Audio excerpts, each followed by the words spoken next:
এখন থেকে আপনার প্রিয় সিরিয়ালগুলো ফ্রিতে দেখুন এক্সক্লুসিভলি শুধুমাত্র সান নেক্সটে। এখনই অ্যাপ ডাউনলোড করুন।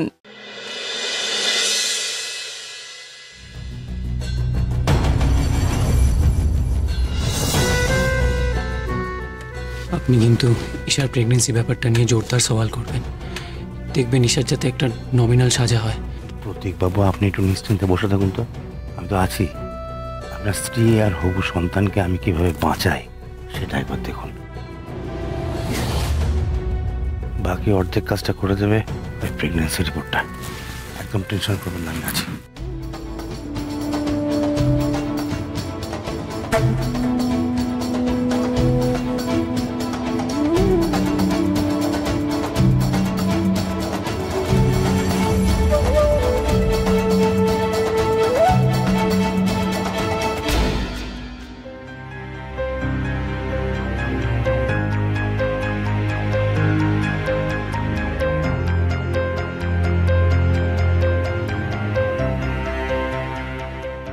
প্রেশার ভীষণ ফল করেছে।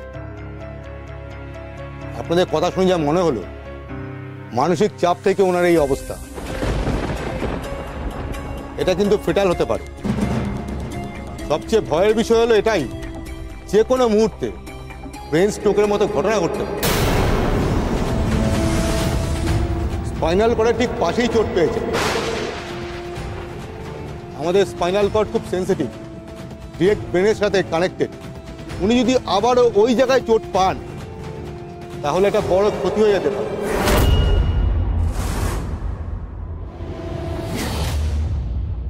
সে না হয় আমরা বড়দিকে একটু সামনে সামনে রাখলাম, চোখে চোখে রাখলাম, এটুকু দেখলাম যেন হাঁটা চলা বেশি না করে, কিন্তু প্রেশার ওটা তো আমাদের হাতে নেই ডাক্তারবাবু। আর আপনি তো বললেন যে মানসিক চাপ বেশি থাকলেই প্রেশারটা ফল করে, তাই না? তো এক্ষেত্রে আমরা বড়দের কষ্টটা কেমন করে কমাবো? এখন যদি সত্যি বড়দের কিছু অঘটন ঘটে যায় তাহলে আমরা বড়দা এখানে এলে বড়দাকে কি করে মুখ দেখাবো? দীপা বাবা, আমরা কি করে বলবো?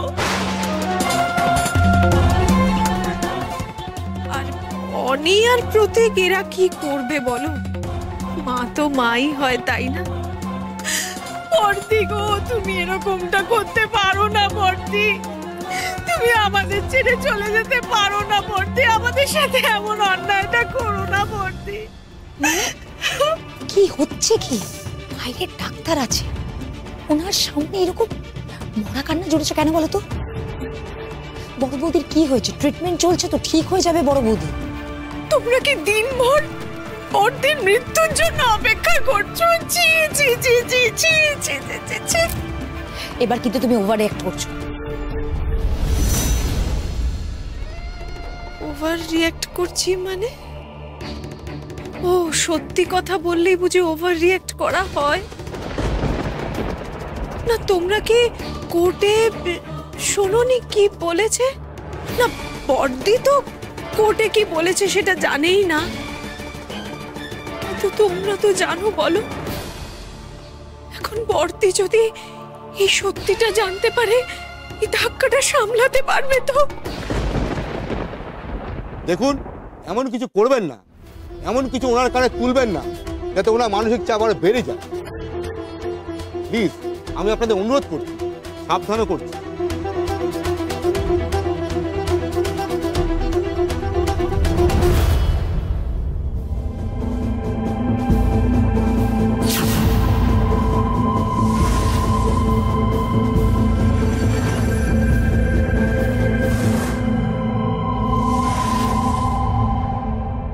বাদী বিবাদী দুপক্ষেরই কথা শুনে ও প্রমাণ মিলিয়ে যা বোঝা যাচ্ছে, তাতে আদালতের কাছে এটা স্পষ্ট যে ঈশা রায়চৌধুরী, ওনার দাদা প্রীতম গাঙ্গুলি এবং ওনার বৌদি অনামিকা গাঙ্গুলি অ্যাটেম্পট টু মার্ডার কেসে দোষী।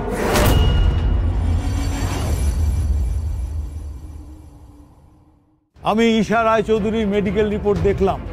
সব দিক বিচার করেই আদালত এই সিদ্ধান্তে উপনীত হয়েছে যে মাই লর্ড,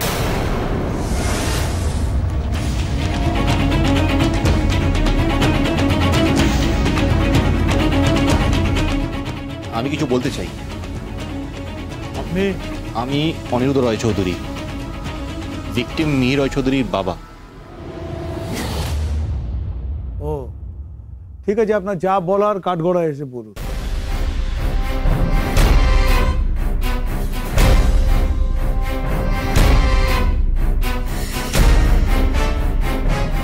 অনার, অভিযুক্তদের বিরুদ্ধে এই কেস আমি করেছিলাম, কিন্তু এই মুহূর্তে একটি বিশেষ কারণে আমি কেসটা উইথড্র করছি।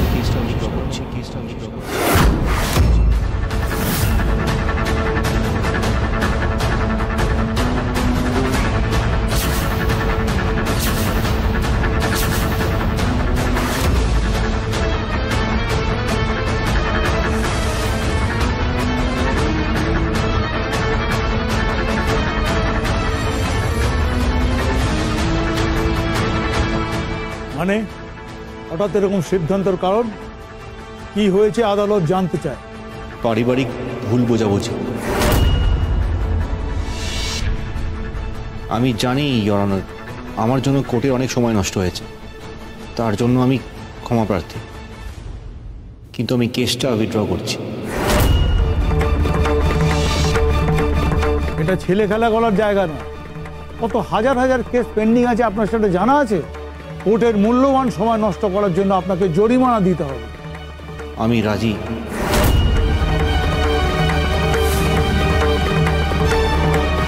অভিযোগকারী নিজে যখন কেস উইথড্র করতে চাইছেন, তখন আদালতের আর এই বিষয়ে কিছু বলার থাকে না। অভিযুক্তদের ছেড়ে দেওয়ার আদেশ দেওয়া হচ্ছে।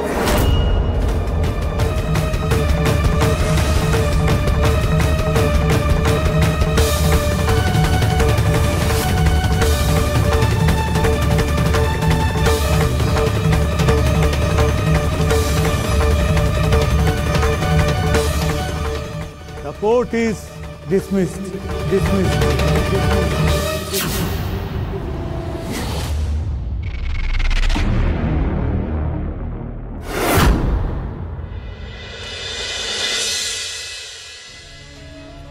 অনার, অভিযুক্তদের বিরুদ্ধে এই কেস আমি করেছিলাম, কিন্তু এই মুহূর্তে একটি বিশেষ কারণে আমি কেসটা উইথড্র করছি। মানে হঠাৎ এরকম সিদ্ধান্তের কারণ কি হয়েছে আদালত জানতে চায়। পারিবারিক ভুল বোঝাবুঝি।